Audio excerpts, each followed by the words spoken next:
J.R.R. Tolkien is considered the father of modern fantasy. Everyone from baby boomers to millennials love Tolkien's work because of how deep they're known to be. In this new series, I'm going to look at areas of Tolkien's legendarium that are lesser covered. I'll break down the characters, the eras, or the objects that will be the focus of a potential video game. In this instance, we're going to look at two characters from Tolkien's legendarium who are surrounded in mystery because Professor Tolkien had very little written about them. These characters, the Blue Wizards, who operated in Rhûn and dealt with the Easterlings in the east, and the Harad in the south. The goal of this video is to shed some light on these aspects of the legendarium and build video games around these ideas. Readers of The Lord of the Rings will have learned about the Blue Wizards during the 10th chapter of the first book of The Two Towers. That chapter is titled The Voice of Saruman. In a moment of anger, Saruman says this to Gandalf. Later, yes, when you have the keys of Barad-dûr itself, I suppose, and the crowns of the 7 kings and the rods of the 5 wizards. Nothing more was written in the body of The Lord of the Rings about the Blue Wizards. However, it should be noted Tolkien conceived two separate viewpoints on the characters. One is his earlier version of the legendarium, and a revision that was released in the mid-90s. We'll cover both aspects of the legend of the Blue Wizards in this video. In letter 211, Tolkien mentions the Blue Wizards with the following quote, "I really do not know anything clearly about the other two, since they do not concern the history of the Northwest. I think they went as emissaries to distant regions east and south, far out of Númenórean range, missionaries to enemy-occupied lands, as it were. What success they had, I do not know, but I fear they failed, as Saruman did, though doubtless in different ways, and I suspect they were founders or beginners of secret cults and magic traditions that outlasted the fall of Sauron." Clearly, this is how Tolkien originally envisioned the characters, as they play out quite differently in his revised version. Neither version has all that much detail to them. This is why both interpretations could make for an excellent sandbox for video game developers to develop, as Tolkien only ever gave vague impressions in both instances, thus making them fertile ground for newer generations to expand on. Since we've covered Professor Tolkien's views on the characters in 1958, let's move on to how he viewed them later in his life. In this iteration, instead of the Blue Wizards arriving with Gandalf, Saruman, and Radagast in the year 1000 of the Third Age, they instead arrive in the year 1600 of the Second. They were tasked with finding where Sauron was hiding, which they failed in. Their other tasks were to ensure the East and South did not outnumber the peoples of the West. On this task, they did succeed.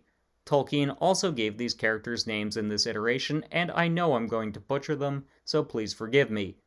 Marinthar and Romestamo. The first name means Darkness Slayer, and the second means East Helper. While not nearly as fertile for expansion, this version could still be used.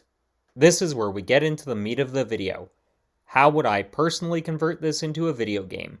I would choose to go for a semi-open world approach where player agency is highly considered for story advancement.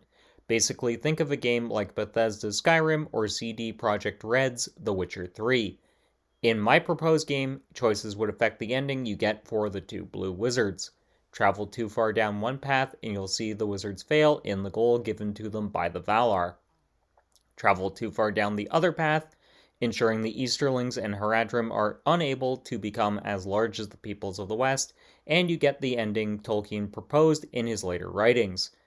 This at least covers the story aspects, since any video game will of course be considered non-canon to the Middle-earth timeline anyways. They're just interesting potential what-if scenarios. With that out of the way, this brings us to the gameplay aspects. There have been tons of different interpretations of Middle-earth-based video games over the decades, ranging from point-and-click PC adventure titles in the early 80s to mid-90s to tons of interpretations from the film trilogy releasing from 2001 to 2009. The games based off the trilogy range from hack-and-slash games to real-time strategy and even tactical RPGs. The post-trilogy video games have been mostly open-world hack-and-slash affairs. That genre definitely plays nicely with the high fantasy setting. However, I feel like a game more akin to The Witcher 3 is what would suit this particular game best. Yes, you'd still have the hack and slash elements, and it'd need a robust magic system given you'd be playing as wizards. However, dialogue choices and how you go about your missions would need to affect the narrative, so drawing inspiration from the Mass Effect games and the Witcher games would be the best options. Also, a morality system akin to either Fable, Mass Effect, or the Infamous games would also suit this game incredibly well. Ultimately, this game, were it to ever be made, would need to be a large-scale, ambitious, semi-open to fully open world affair, which I know a lot of gamers are starting to burn out on, given the plethora of titles we got over the 8th generation and into the early portion of 9th generation of gaming consoles. So, these are just some of my general thoughts on one aspect of Tolkien's Legendarium that could be turned into a video game. I know I always enjoy Middle-earth focused video games, and I'm actually kind of interested in LOTR Gollum, which is slated for a release of this year. I'm also intrigued by The Return to Moria, which is also supposedly coming out this year.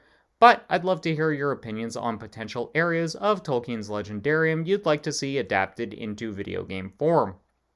If you liked this video, give it a like. Also, don't forget to subscribe. 2 of my previous videos will be popping up now. One YouTube thinks you'll like, and the other will be my review for Atelier Ryza. Until next time, keep blazing that trail.